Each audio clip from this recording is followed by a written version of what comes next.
Oi galera, meu nome é Valesca, eu faço Física na UFMG, sou secretária de formação do DAISEX, sou do Movimento Correnteza e tô aqui hoje no projeto Além da Quarentena para estar falando um pouco sobre ciência e desenvolvimento. Então vamos lá!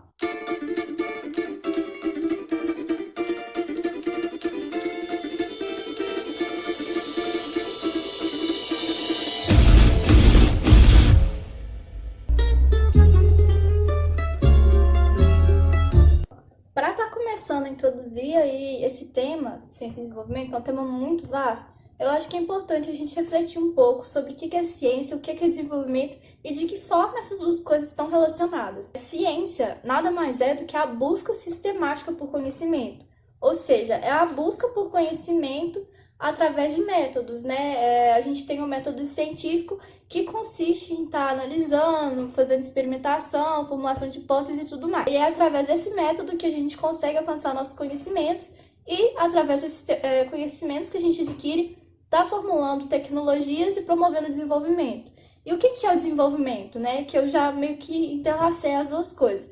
O desenvolvimento, ele é um progresso, ele é um avanço de nível. Na sociedade que a gente vive atualmente, eu acho que a gente pode relacionar muito o desenvolvimento com o aumento das facilidades que a gente tem. Mas qual que é o nível de desenvolvimento que a gente tem, então?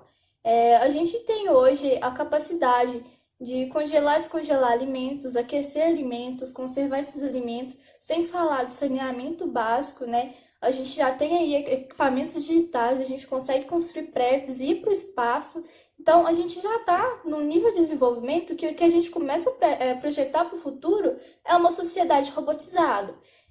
E qual que é a nossa projeção para esse futuro, para esse desenvolvimento futuro? E o que a gente vai fazer para estar alcançando, então, essa projeção, né? É possível alcançar essa projeção na sociedade que a gente tem atualmente? E quais que são as contradições que a gente tem para a ciência nessa sociedade?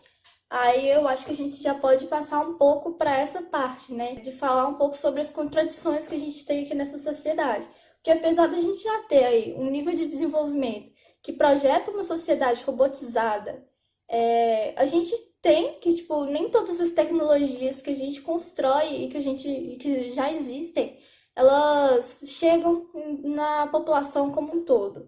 Muitas delas ainda são exclusivas, né? São limitadas e, tipo, não conseguem alcançar a população mais pobre, por exemplo. A própria questão do saneamento, que é uma coisa básica, ela fica restrita, muitas vezes, né? Então, a sociedade, o desenvolvimento que a gente projeta para o futuro, ele ainda fica limitado ou a gente quer um desenvolvimento futuro que consegue englobar todas essas pessoas, né? Essa também é uma questão a ser refletida. E aí, gente, falando um pouco sobre essas contradições que a gente tem para a ciência no sistema que a gente vive, que é o sistema capitalista, acho que a gente pode começar falando sobre pesquisas que elas não são desenvolvidas, tipo, elas nem começam, ou então pesquisas que são interrompidas por falta de verba ou interesse financeiro de empresas privadas, né, de empresários e do próprio governo. O sistema capitalista, né, que é o sistema que a gente vive, ele tenta a todo momento sucatear o que é público para estar incentivando o que é privado. E a mesma coisa acontece no que se refere à educação e à pesquisa, né? A gente tem aí um governo que nos últimos tempos fizeram vários cortes na educação e na pesquisa pública que afetaram muito o desenvolvimento de pesquisas e a formação dos próprios pesquisadores, né, de graduação. Muita gente perdeu bolsa, né, de mestrado, de doutorado, e muita gente que se sentiu ameaçado na própria formação da graduação, né, porque podia perder assistência estudantil, podia perder o direito de estar ali estudando, né. Então, essa contradição, né, gente? Que as pesquisas elas são interrompidas ou elas nem começam a ser desenvolvidas por falta de interesse. E aí, como eu já citei, os cortes, né, seriam uma das formas que essa contradição se evidencia. Outra contradição que a gente tem é a ressignificação de algumas tecnologias criadas, né? E o que eu quero dizer com ressignificação? Eu quero falar que algumas tecnologias elas são criadas para um intuito e elas são usadas para outro totalmente diferente do que elas foram criadas. Muitas vezes nem proporcionando bem-estar social, sendo utilizadas, por exemplo, para a guerra. A título de exemplo, a gente pode falar do avião mesmo, que ele foi criado mas no final ele foi utilizado em guerra. E aí, se a gente for pensar em tecnologias que a gente pretende desenvolver para o futuro, por exemplo, o teletransporte, né, que já tem aí algumas pesquisas sendo feitas com elétrons, se a gente consegue construir um teletransporte que move partículas maiores e posteriormente venha conseguir mover até humanos mesmo, objetos grandes, né? Como que isso vai ser usado? Isso vai ser usado para resolver um problema de acessibilidade ou vai ser usado novamente em guerra? É muito provável que seja usado novamente em guerra, porque seria uma arma muito interessante. Mas aí, essa é mais uma contradição desse sistema que a gente vive, né? Uma terceira contradição que eu coloquei aqui, que a gente pode falar, é a segregação científica. E o que eu quero falar com segregação científica?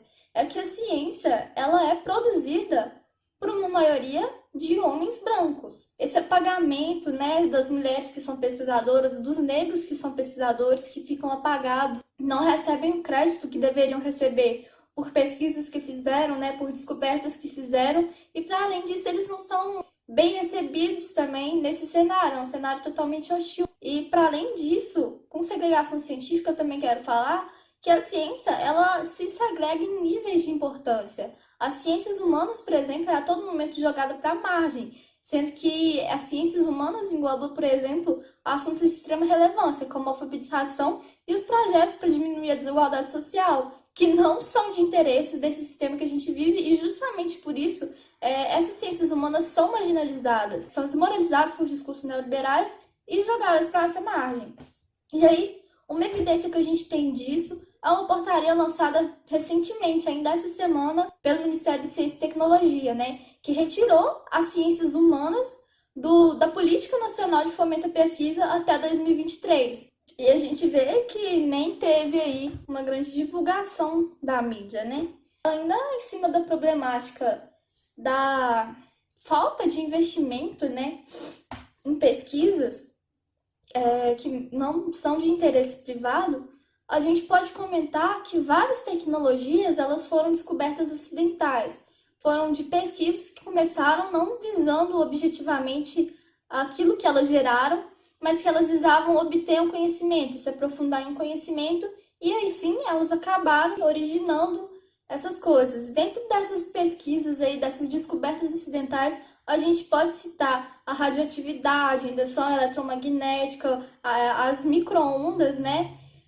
O micro-ondas também, a insulina, o marca-passo, a pólvora e a penicilina, dentre outras áreas descobertas que foram acidentais. Então, quando você coloca aí que uma parte das pesquisas não são interessantes para interesses privados, né? Tipo, quando essa área aqui da pesquisa, que ela não visa objetivamente chegar naquilo que os grandes empresários e empresas querem, são descartados. E quando você descarta tudo isso aqui, você está descartando também um conhecimento que poderia ser muito útil e poderia ser gerar uma dessas várias descobertas acidentais. Seria como se na história eu tivesse selecionado uma pesquisa e descartado essa daqui que poderia gerar, por exemplo, a insulina, que hoje em dia é muito utilizada, é tipo de extrema importância para quem é diabético, por exemplo. Então, é uma problemática que a gente tem muito séria do sistema. E aí, por que eu falei disso tudo, né? Por que eu falei de todas essas contradições e mostrei todas essas evidências? Eu falei isso para a gente chegar justamente no ponto de poder discutir como que a ciência hoje em dia é tratada. E aí eu quero, ver essa resposta de vocês no comentário. Eu quero uma interação aqui. Eu vou dar a minha opinião de como a ciência é tratada. Eu quero que todos vocês coloquem aqui também e participem disso. Acho que vai ser bem legal.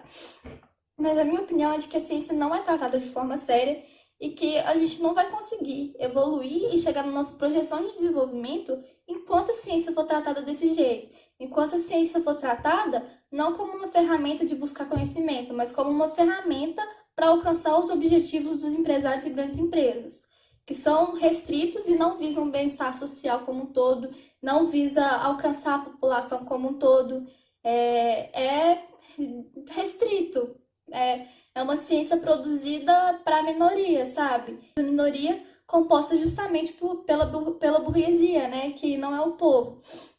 Então, na minha opinião, a gente precisa lutar por uma ciência, mas também pela mudança desse sistema, porque enquanto tiver esse sistema, a gente não vai ter uma ciência que ela é de fato séria, não vai ter uma ciência que ela realmente busca o avanço da sociedade como um coletivo e um avanço que consiga englobar todas as pessoas dessa sociedade. E aí, ainda nesse ponto, eu deixo para vocês responderem também o que vocês esperam do futuro. É isso, galera.